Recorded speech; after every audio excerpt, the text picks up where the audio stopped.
ladies and gentlemen, my name is National Master Ralph Tan and welcome to Beginner's Breakdown. Today we're going to dive into the concept of space in chess. So first things first, what is space? So space in chess is basically the control of squares. So if one has very little control over a certain amount of squares, they are considered passive. If one has lots of controls over squares, then they have this space advantage. In other words, they are active and they have many opportunities that they can work around with that space. So what we're going to do today is we'll take a look at some games where a demonstration of good space control is applied, and also some games where it kind of backfires.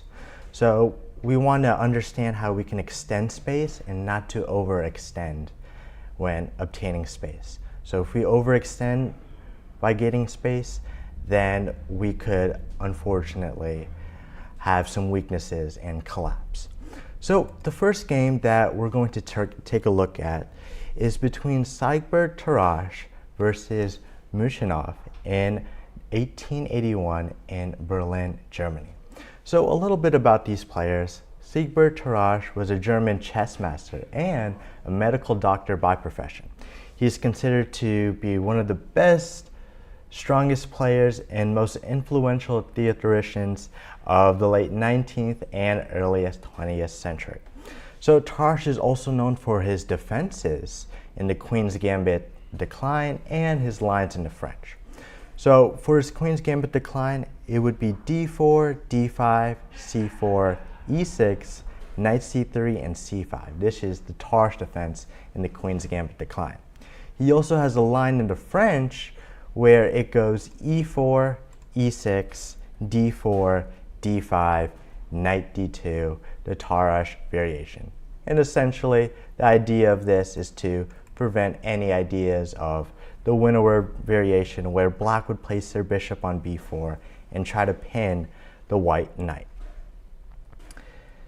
And our other player, unfortunately, there is not much known about him.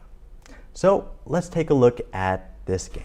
So Tarrasch begins the game with the move pawn to e4. And now we have the move pawn to c5. So we have the Sicilian's defense. So the game continues with the move knight to f3. And we have a little bit of an offbeat opening, a very unconventional way to play.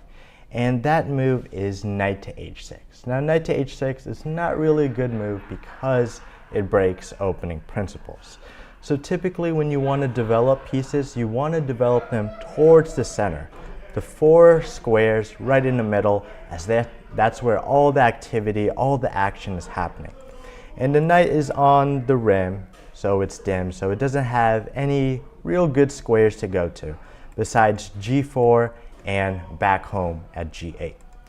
And typically when you see the Sicilian, most players would play knight c6, d6, e6, or knight f6. So typical responses, but in this game we see knight to h6 being played. So with knight to h6, white plays the move pawn to d4. So essentially striking towards the center and gaining a lot of space. And now we have the move pawn to e6 played by black. So essentially what black is trying to say is that if you capture my pawn on c5, I will take my bishop on f8 and capture the pawn on c5 back. Now what Tarrasch does here is play the move pawn to d5. So essentially gaining or further expanding his space. So when it comes to Sicilian, whenever white plays d4, there's a golden rule where you should always capture the pawn on d4, as the whole idea with the Sicilian defense is to trade the flank pawn for one of white's center pawns. So for example, probably pawn takes d4, knight takes d4, a6, knight c3, and knight c6 would have been a little bit of a better continuation. So to punish this, after e6, Tarrasch goes for the move pawn to d5, simply rejecting the tension between the c5 pawn and extending towards the center. So now black could capture on d5, but white could just simply capture back and have a very strong d5 pawn. So black continues with the move pawn to d6. So opening up some space for his pieces to go, maybe his bishop, his knight, and essentially just creating a strong formation within his pawns. Now we have the move pawn to c4. Now the idea with c4 is just to pretty much solidify on this d5 pawn. So if the black pawn ever captures on d5, then white has the choice to either take it back with the c pawn or with the e pawn. So essentially being really, really solid here. So now black decides to close up the position and kind of release the tension and plays the move pawn to e5. So all these pawns are looking at each other and no progress can be done. Now white plays the move bishop to d3, just developing, and next move ready to castle. Now we have the move knight to g4. So once again, breaking opening principles. So moving the same piece twice, more than twice. So maybe the idea for black is to kind of reroute to f6, kind of finally realizing that it's a much better square than h6. And also maybe to avoid where white could capture on a6 and maybe ruin black's pawn structure. So knight to g4 is played. Now white just continues and just plays knight to c3. So further developing and going towards our center squares. Now we have the move knight a6. So our opponent as black really likes to put their knights on the rim. But this time knight a6 is a pretty good move, as you have ideas to maybe maneuver to c7. And there's no threats of this knight being captured by the light square bishop, as there is a pawn on c4 in the way. So we continue with the move pawn to a3. So the idea with this is to simply prevent this knight from coming to b4 and maybe trying to attack our strong bishop on d4. So now black continues with bishop to e7, so just continue development. Maybe they're ready to castle next move. Now we have castling for white, so prioritizing king safety, as the king is the most important piece. And now we have the move pawn to h6. So the idea with pawn to h6 is maybe to start some sort of initiative, gain space on the king side, as we're really lacking space within the center and the queen side. So maybe there's ideas where g5, maybe you want to bring your pieces over and start attacking where the white king is located at. So now white just plays the move pawn to h3, simply kicking out this knight on g4. So the knight returns to its only safe square, f6, and now white plays the move knight to h2. So now there's a couple ideas what white can do here. So maybe they want to try to remaneuver their knight to g4, a much better square, maybe offer some trades. In addition, with this knight to h2, we have plans to extend our space. And by that, it's this move pawn to f4. So we're ready to gain a lot of space and try to attack the center and push towards the king side. So black plays the move pawn to g5, essentially stopping white from further advancing to f4, as there is two attackers on that square. So white now continues with the move pawn to b4. So now the pawn to b4 is a little bit of a sacrifice here. So essentially what white is trying to say is that if you capture my pawn, I will happily capture back. I'm extending a lot of space on the queen side, and this pawn on b4 cannot be captured, because if knight takes b4, white has a nice tactic with queen to a4 check, attacking the king and also attacking this unprotected knight on b4 at the same time. So we have a fork. So whatever black does here, so for example, bishop d7 will pick up the knight. If they try to block the check with their knight, trying to save both pieces at the same time. Unfortunately, with this pawn on d5, we can capture on c6. So that pawn is poisoned. So after b4, black decides to play the move bishop to d7. And now white just plays pawn to b5. So further extending, gaining a lot of space. And as we can see here, white has a lot of options for their pieces to go to due to the fact that they have a lot of space. And black here is having a bit of a hard time. They're really passive, not many squares to go to, specifically with the bishop pair. They don't really have any squares to go to. The dark square bishop can only go back to f8, and there are unfortunately no safe squares for this light square bishop besides c8.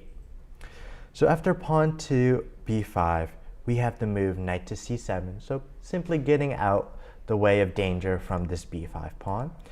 And white just continues with bishop to d2, so just following opening principles and developing.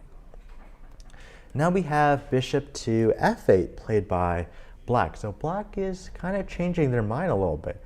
So they don't like the fact that their bishop was on e7, kind of occupying the square for maybe the queen. And with that bishop on e7, it didn't really have too much of a job besides protecting the d6 pawn and knight f6. But then again, there aren't really any dangers towards that. So now black is thinking of ideas of maybe just placing their bishop on g7, kind of fianchettoing it and getting ready to castle. So having a much more solid fortress for the king. So white just continues by playing a4. So gaining a lot of space. We have a lot of space in the center. Now we want to try to gain more space on the queen side.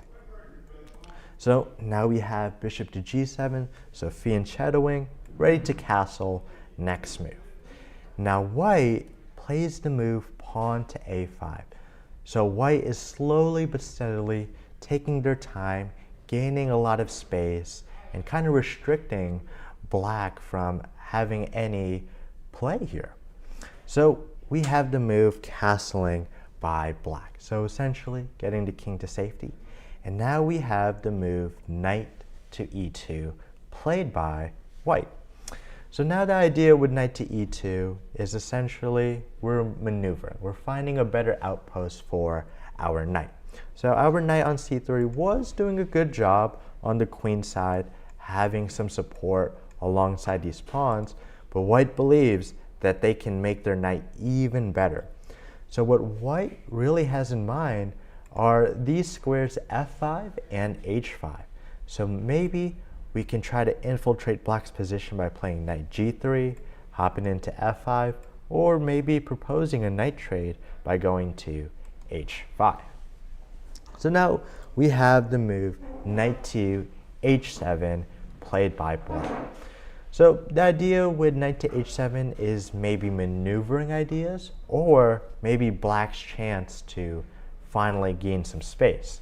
So some ideas like pawn to f5, really trying to counterattack the center and get an initiative on the white king. Since white is playing on the queen side, black is trying to play on the king side. And maneuvering ideas where maybe black could play rook e8, knight f8, and maybe knight g6, kind of copying white of trying to have the same idea of infiltrating to f4 or the h4 squares. So we still continue with the move knight to g3. Excellent move, as we are essentially preventing black from playing pawn to f5, as we have 1, 2, 3 defenders on that square, while black would only have 1, 2, their bishop and their rook. So black kind of lays back a little bit and plays the move pawn to f6. So black doesn't really have much of a plan. What they're trying to do is just be really, really solid, as they have this nice fortress of pawns kind of waiting on what white will do here. So white just continues with the move rook to e1. Now, idea of rook to e1 is maybe we can free up this square f1 for some of our pieces. So maybe our h knight could go to f1, go to e3, and maybe we could fully support this f5 square so we can have a nice outpost. Black plays the move queen to e7. So just slowly trying to do something as moving the queen does connect their rooks. Now we have knight h to f1. So continuing that idea of trying to infiltrate Black's position and improve the placement of their pieces. So we have the move king to h8 played by Black. So Black is a little bit stuck here, as we can tell, due to his lack of space and where his pieces are placed. So the bishops are really bad, knights are really bad, so Black is just essentially waiting and playing their king to the corner. Now, White plays knight to e3. Excellent. We are keeping an eye on this f5 square. So Black plays the move knight e8. So once again, Black is just dancing around, not much that they can do. Just waiting for White to maybe make a move or just keep their strong fortress. So now we have the move pawn to b6 played by White here. So White carefully found the correct time to essentially gain space. So previously with the queen on d8, we couldn't really play any ideas like pawn to b6, as after capture, there might be ideas where Black could maybe play knight a6 to essentially close off the a file and maybe target the b6 pawn. So White just slowly but surely made sure everything was in the right manner in order to gain space. So b6, gaining a lot of space, just trying to solidify on the queen side. So we have pawn to a6. So Black refuses to take the pawn on b6. Reason being is that it essentially gives White a lot of play. So for example, a takes b6, a takes b6, so now the rooks are facing each other. Now if Black were to capture the rook, we would simply capture back and we have full dominance over the a file. So maybe we can jump in with queen to a7, start attacking this b7 pawn, and in addition, we can bring more pieces into the game with maybe rook to a1, creating a battery. So a couple of ideas here. And if Black does think of the idea of just moving their rook away, kind of the same story, we'll play our rook to a7 and attack this pawn, maybe create some batteries, and just essentially push towards the queen side and maybe get this pawn down the board to promotion. So that's why Black did not take and plays the move pawn to a6. So essentially closing up the position and trying their best not to give White any chances for counterplay here. So now we have the move knight to e5, knight e to f5. So we're hopping into this very strong outpost. It attacks the queen and bishop at the same time. And also, it's kind of hitting these backwards pawns. So if left unprotected, maybe the white knight could pounce on them. So Black just simply plays the move queen f7, just getting out the danger of the knight attacking it. So now we have the move bishop to e2. So since White has a lot of space, they can take the time to maneuver their pieces and improve the placements of where they are. So the bishop on d3, it's pretty good as it contributes towards the center, but it's kind of blocked off by the c4 and e4 pawn. So with bishop to e2, Tarrasch is looking at ways to maybe infiltrate Black's position and start creating threats. And specifically what he has in mind is to play this move bishop to h5, trying to attack the queen. And maybe if the queen moves away, there's an opportunity for white to maybe capture the knight on e8 and take away this d6 pawn, as this knight was protecting it. So we have the move rook to g8 played by black here. So essentially giving a little bit of space for the black queen to go to. And actually, matter of fact here, if black is careless, the queen could be trapped. So for example, if we play a silly move like rook b8, we have bishop to h5, queen to g8, and we have a very nice move to trap this queen on g8 by playing knight to e7. And this queen has absolutely no squares to go to, and sooner or later the queen will be captured. So hence why black plays the move rook to g8. So the position is very, very favorable for white here. So white just still continues their idea by playing the move bishop to h5, attacking the queen, improving their pieces, and black just plays the move queen to f8 just to run away from the threat. And as you can notice here, due to the lack of space for black, all their pieces are cramped, very passive, and not many plans or activities that black can try to do here. So now we have the move queen to c1 played here by white. So white is taking their time. They have lots of space, they don't have to worry about anything, and now they have ideas of maybe transferring the queen to a3, maybe to f3, or any other ideas, maybe try to find some way to attack these weak pawns, specifically d6 here. So we have the move rook d8. So black finally wakes up their rook on a8 and goes to d8. But with this rook on d8, all these pieces are just coming closer together, all cramped, not much that they can do here. So queen a3 is played by white. And now we have bishop to c8. So black just dancing around, nothing much that they can do due to the lack of space. So bishop to e3 is played by white. So now white is trying to formulate some sort of plan. So he notices that he's extended a lot over the queen side, not much that could be done. Black has a little bit of space on the king side, but all their pieces are cramped there. So don't really want to try to give black any chances by opening up the king side and allowing their pieces to breathe.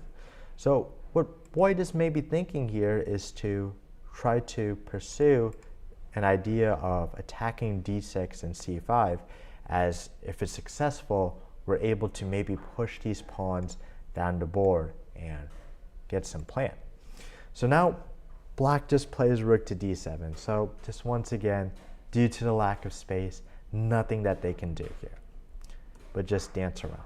So now we have rook a to c1. So essentially preparing for ideas of, once we get these pawns out of the way, just start pushing down the board. So black just plays rook d8. They're just dancing around, nothing that they can do. Now we have rook e d1. So it is very, very evident that there is some sort of brilliant way to pretty much explode black's fortress here and get these pawns rolling down the board. So now we have bishop to d7. And now here comes the perfect opportunity for white to fully exploit black's position.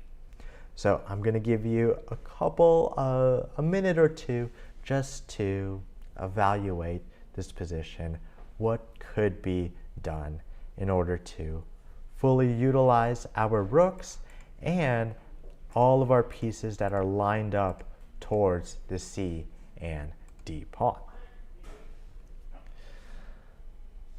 So if we take a look at defenders, the only thing defending the c5 pawn is the d6 pawn. And we have two attackers on c5. So we have the queen on a3 and we have the bishop on c5. So that could be an idea.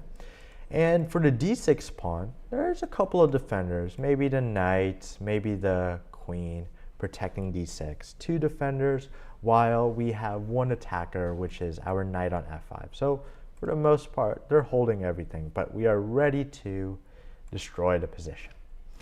So in the chat, we have a couple of ideas. We have bishop takes knight and knight takes d6. So let's take a look at bishop takes d6 on the knight on e8.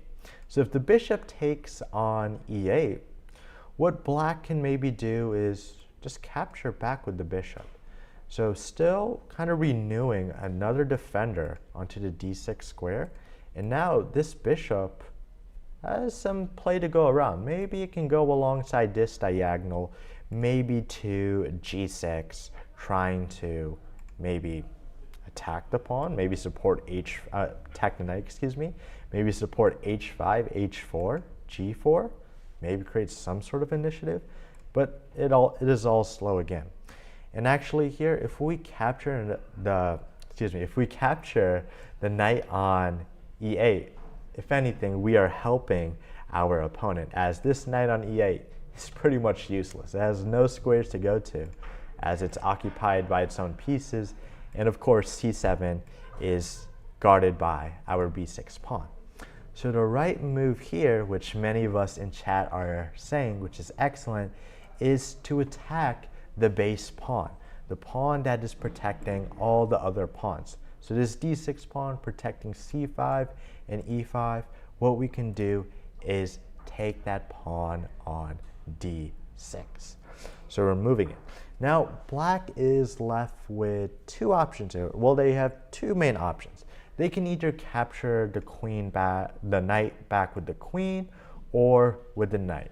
And of course, you don't want to let the knight get off the hook, because next move, we're ready to capture on c5, support the knight, and maybe this knight can just grab a little bit more dinner on b7, then c5, then a6. So the best thing to do is capture back on d6. So in the game, we have knight takes d6, played here by black. So now, what happens if the queen takes on d6? Well, after the queen takes on d6, what we can do here is capture the pawn on c5, as the d6 pawn is no longer there. And with the bishop on c5, it is supported by the queen on a3, and we are attacking this d6 queen. So the queen would have to run away, and its only safe square is to play queen to b8. And although black does have an extra piece, what white can do is just play bishop to f7, maybe pick up the imbalance of a rook for 2 pieces. But then again, white probably wouldn't want to do that, just because of the fact that all their pieces are passive. They don't really have any squares to go to due to the lack of space. So that's what happens if the queen were to take. But now black decides to take with the knight here. So white replies back with bishop takes c5. So creating a battery with the queen on a3 and bishop on c5, and putting pressure onto this knight on d6, as there's only 1 defender and we have 2 attackers. Now black plays the move bishop to c8. So moving the bishop out the way, so this rook on d8 can now protect the knight on d6. Now what white does here is play the move bishop to g4. So with the idea of bishop to g4, the bishop on h5 has pretty much already done its job. Maybe we can trade it off, and that's what white is hoping for. And in addition, if we are able to trade the bishops off, then maybe we have access to put pressure on the pin piece. So we have this pin alongside the a3 and f8 diagonal, and we could maybe try to get knight f5 in and put pressure on this knight on d6, overwhelming it. And we couldn't do that earlier before, because if we try that, black will just simply take, pawn takes. Maybe black gets to live another day, although it is very hard. Maybe there's some ideas of bishop b4, c5, c6, just start running the pawns down the board. but then again, all slow and tiring. So bishop to g4, offering the trade of bishops here, and black doesn't really have much better to do but to trade the bishops off. So we have h takes g4, so reclaiming back the bishop, and black just plays rook d7, just once again dancing around due to the lack of space. And now, and finally, we can play knight to f5, finalizing our pressure on to this knight on d6 as it is pinned. We have 1, 2, 3 attackers on the knight, and black has 1, 2 defenders on the knight. So we will win that due to our number. So there's nothing much black can do. Black decides to just try to get out the pin, create some sort of battery, maybe free up some space for their pieces. Maybe the knight can go to f8, g6 now, and maybe this rook can start moving. So we just simply pick up d6. We pick up the knight. Black plays knight to f8. Now they're trying their best to come back in the game, but unfortunately, since we have pretty much taken away black's fortress, what we can do here is just start advancing. So pawn to c5 is played by white. So we are ready to essentially get our pawns down the end of the board and bring some new queens into the game. So we have c6 coming up, maybe trading off the pawns and just essentially going for the win. So we have knight to g6, so following up with the plan, but it's kind of too late now. So we have pawn to c6, so gradually continuing this idea of gaining space, extending at the right time, and pretty much punishing black for their lack of space and piece coordination. So b takes c6, pretty much their best move here. We simply capture back, and black decides to capture the bishop on d6 with their rook, as there isn't really much safe squares for the rook. Its only real safe square is maybe rook to f7, but there's ideas where we could probably make a tactic, discovery sacrifice, and maybe attack the queen, or just continue this idea of just marching the pawns down the board and winning the game. But black, a bit desperate, just captures the bishop, and the best way to capture, which Tarrasch did correctly, is with the queen. So up a lot of material, and whenever you're up material, it's always best to simplify, make the game easy for yourself. So white is up the material due to the fact that there's a rook for a rook, knight for knight, queen for queen, but this imbalance of a rook for a bishop, white is up the exchange. So after queen takes d6, rook takes d6, black throws in the towel, as there is nothing that can be done to stop the b6 and c6 pawn running down the board. And black's pieces are all cramped on the king side, and unfortunately, there's nothing that can be done. So, for example, maybe a simple output, maybe playing knight to f4, trying to maybe get some cheeky fork in, maybe win the rook. But we could still probably play c7, ignore it, because after knight e2, king f1, knight takes c1, we're just going to play b7, and gaining a queen is inevitable here. So from this game, we saw that Tarrasch was able to successfully take advantage of his opponent's lack of piece coordination and his opponent's passiveness, and essentially gain space at the right time and use that to the full advantage. So very excellent game by Tarrasch. And now we have another game, this time, where we do have the space advantage, but a misuse of that advantage. So overextending, not playing their pieces onto the right squares, and they will be punished. So let's take a look at another game. So this game is between Eugenio Torre and Anatoly Karpov.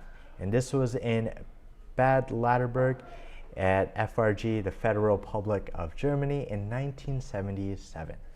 So a couple details about these players. Eugenio Torre is a Filipino chess grandmaster.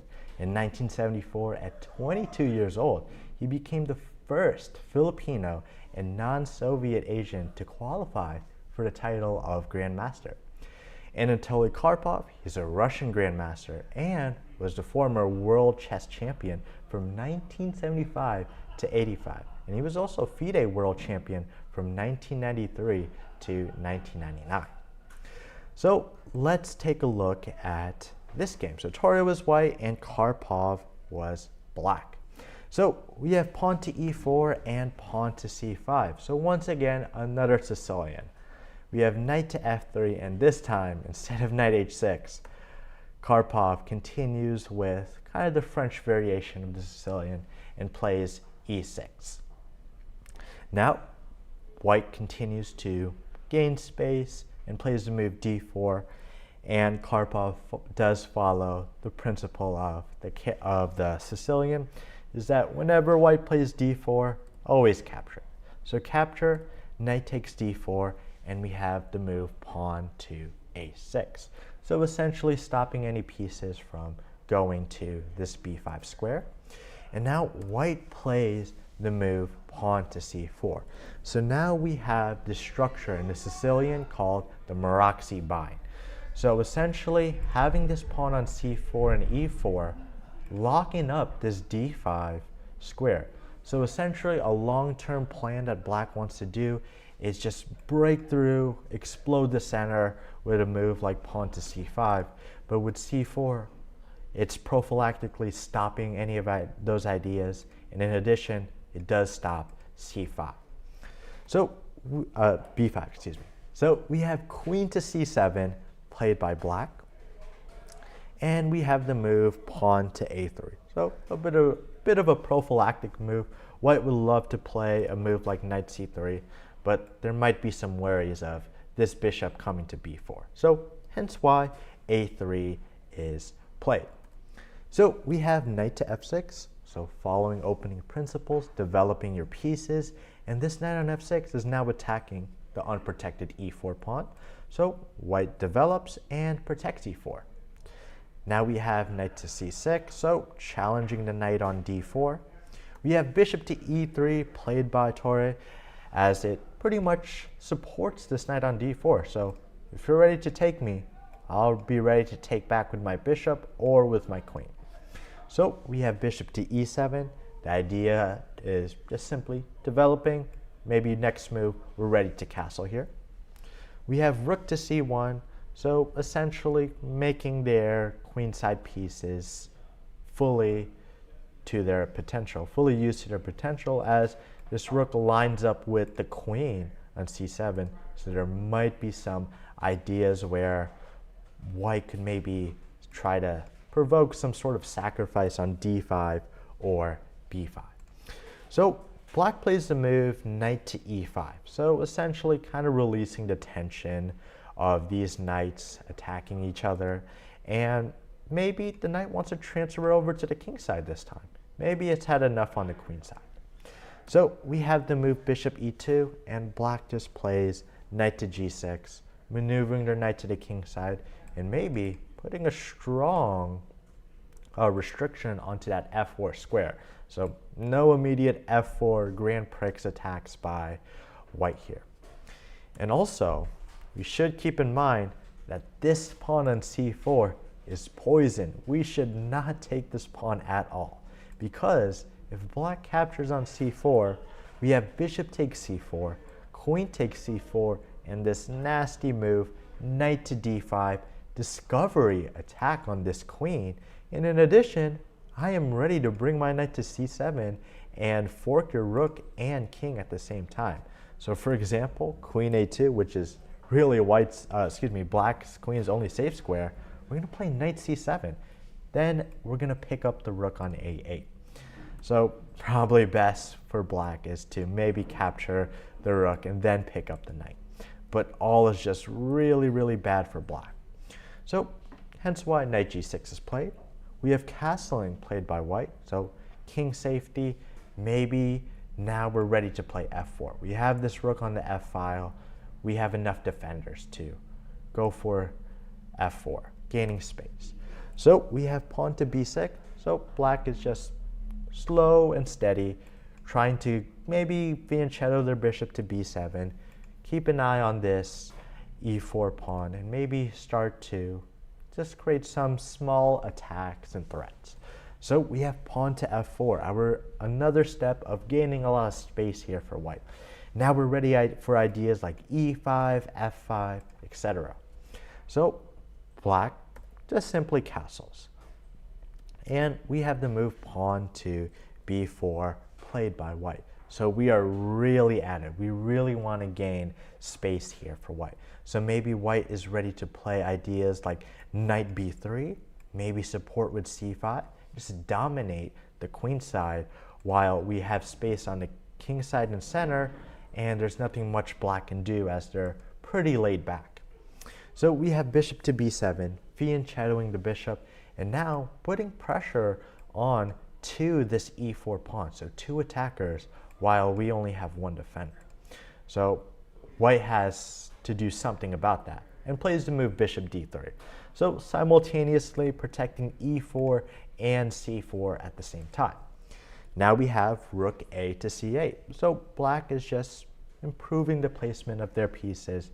Rook a c8 is an excellent move as it's ready to maybe counter attack white's advancements of their ideas of c5 sometime in the future.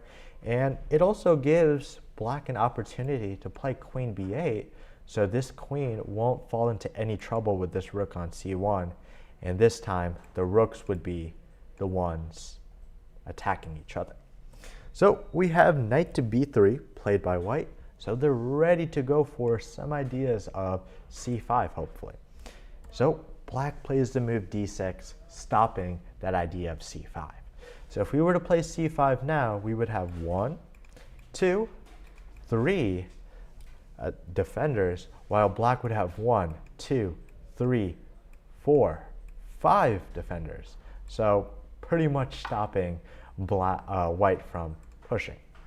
So white decides to play queen e2, just improve the position, connect the rooks, and essentially create a battery. Maybe there still might be ideas of c5, as it would be a discovery attack attacking this a6 pawn. So we just have the move rook f e8 here. So maybe some long-term goals, maybe black wants to play e5, support that sometime in the future, or maybe just have their knight come to f8, d7, and just pretty much reroute. So we have the move pawn to h3. So this idea of h3, a little bit prophylactic and maybe some ideas of gaining a lot of space. So the king maybe has a little bit extra breathing room on h2, maybe stopping ideas of any of black's pieces coming to g4, but probably the main reason is to gain space and play g4. So Torre is going all out here. So we have knight to d7, so essentially putting more defense on c5, maybe preparing e5, who knows. We have queen to f2 now.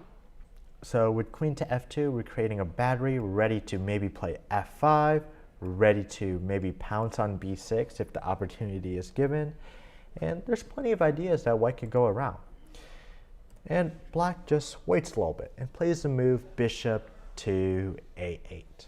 So essentially waiting for black to make, white to make some sort of progress. And white plays the move rook to c2. So white is really fixated on this idea of playing c5. Maybe there's some ideas where white could just battery up and essentially continue with their plan of utilizing their space to their fullest advantage. And in addition, maybe the queen could move and this rook can come to f2 to create a battery. So we have queen to b8. So removing the queen from the c file. We have rook fc1, so creating a very strong battery. So probably next move, maybe knight e2, ready to play c5 here. And now black plays this move bishop to h4. So with this move bishop to h4, it's more of a provoking move, kind of just ticking white off a little bit, because they're going to have to move their queen again, or they're going to have to play pawn to g3, which will kind of slow their space idea from planning. So g3 is still played by Torre here, and Karpov just simply goes back to d8. So we have a majority of black's pieces still on their very first rank, just kind of waiting for white to do something and then pouncing for white to make the wrong move. So we have knight to d2 played here by white here. So maybe some maneuvering ideas, maybe f3, maybe f1, who knows. And just essentially putting more protection on c4, and probably after some time, hopefully, white gets to play c5, they can maybe hop their knight to c4. So some future long-term plans here. So we have bishop to f6. So just essentially kind of dancing around, but then again at the same time improving their placement of the bishop. So this bishop has some good control over this long diagonal, maybe ready to take this knight if need be. So we have the move pawn to h4 played by Torre, white. And with h4, essentially the goal is I want to play h5, I want to play g4, g5, h6. I'm going for your king. So Karpov anticipates that and just plays the move h6, not giving white the time to play h5 with a tempo, attacking the knight, in which you would have to move the knight, and then they're going to play h6 themselves. So that comes to a halt. We have h5, so Torre just continues to push. We have knight gf8, so just removing themselves from the danger of this h5 pawn. And we have g4, so Torre is really coming after the king. Just noticing that a bunch of black's pieces are kind of on the queen side, so maybe they could use that advantage of their bishops, their well-placed pieces, to just attack the black king. So we have knight h7 played by Karpov here. So essentially kind of preparing for ideas of g5, stopping that with enough 3 defenders here while white has 2 attackers. So essentially stopping that. And Torre really wants to create action, explode the position, and plays the move pawn to e5. So essentially creating some sort of initiative imbalance within the position. So although there's a bunch of pieces attacking this e5 pawn, 1, 2, 3, 4, in fact, while white only has 1 defender, white is willing to take this sacrifice in order to maybe open up this square on e4 for their knights, and also at the same time activate their bishop. Now, a much better approach here would have actually been the move queen to g2. Now, the reason being is that you want to support this g5 idea. So, for example, a sample output that could happen would be b5, c takes b5, and then just a bunch of exchanges on c3. And white still has this nice space advantage and ready to create initiative. So, with e5 just sacrificing, black has nothing better to do than just to take. You don't really want to play a move like bishop e7. Otherwise, I might just take on h7. I might just continue advancing, maybe take d6 if need be. And yeah. So with e5, we have d takes e5, and then we have g5. So misusing the space advantage here by Torre. So this g5 pawn move isn't the best, as there are some good defenses by black here, especially with these pawns, knights, and the bishops pretty much attacking them. And if anything, it kind of helped black out a little bit, as their bishop is now activated, their queen will be activated, and their king will most likely be in danger now. So black just plays e takes f4. So if the bishop takes on f4, bishop e5 would be played, which happens in the game. And of course, if white captures on f6, then there's a capture on e3. So bishop takes f4, bishop e5, so blocking the attack of this bishop on f4 to the queen on b8. And now white continues with the move pawn to g6. So just continuing this idea of gaining space, really wanting to attack black's king on g8.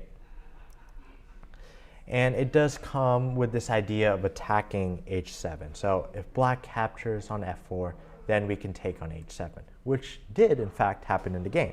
So f takes g6, h takes g6, and now bishop takes f4. We have g takes h4, so this position has really opened up. So white has given away their space advantage, kind of misused it, and now has allowed black to kind of bounce back in the game. We have these bishops and these queens controlling or pointing towards the white king, and we might fall into trouble pretty soon here. So king h8, just simply sidestepping away from the check. Of course, you don't want to play the king to f8 or f7, as maybe the pawn will simply promote, or there could be a battery alongside the f file. So king to h8, and we have rook to f1. So essentially just trying to put pressure onto this f4 bishop.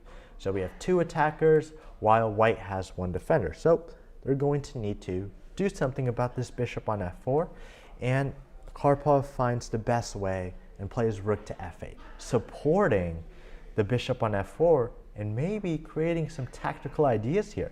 Maybe ready to move this bishop and discovery attack on this queen on f2.